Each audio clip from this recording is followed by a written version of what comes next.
துருக்கி கிட்ட போவாங்க, இந்த பக்கம் ஜோர்டான் பக்கம் போவாங்க, சுத்தி அந்த நிலப்பரப்புகள். எகிப்திலிருந்து தட்டியடிக்கப்பட்டப்பெல்லாம் இஸ்லாம் படி அல்லாஹ் தானே காப்பாத்துறாரு. இல்ல அதுதான், அது மத ரீதியா உள்ள அவங்க கர்த்தர், அவங்க அல்லாஹ். எகிப்து விரட்டி அடிக்கப்படும் போது அவர்கள் இஸ்ரேலுக்குள்ள வந்தாங்க. ஆமா ஆமா மோசஸ் காலத்துல உள்ள வந்தாங்க. ஆமா. இப்படி விரட்டி அடிக்கப்பட்டு வாழ்ந்த பகுதி இந்த நைல் முதல் யூப்ரட்டிஸ் வரை.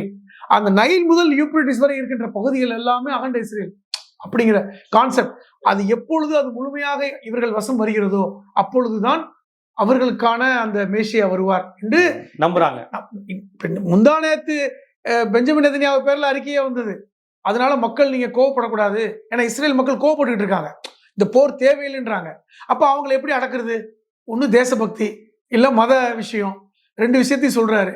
அப்ப நான் சும்மா போரிடல, நாங்க உங்களை கஷ்டப்படுத்துறதுக்காக போரிடுறேன், நம்ம மேசியா வரணும்னா இதெல்லாம் நடக்கணும்ல அப்படின்னு அவர் சொல்றாரு.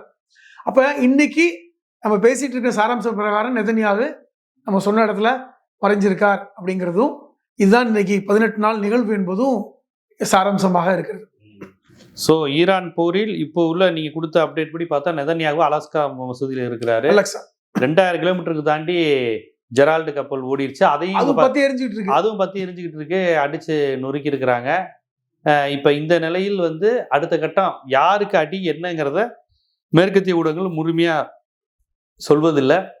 தொடர்ச்சியான தலைவர்கள் ஈரான்ல இறந்தாலும் அடுத்த கட்ட போருக்கு அவங்க தயாரா இருக்கிறாங்க. போர் நிறுத்தத்துக்கு அவங்க தயாரா இல்லை. போர் நிறுத்தம் உடனடி தேவையா அமெரிக்காவுக்கு தான் இருக்கு.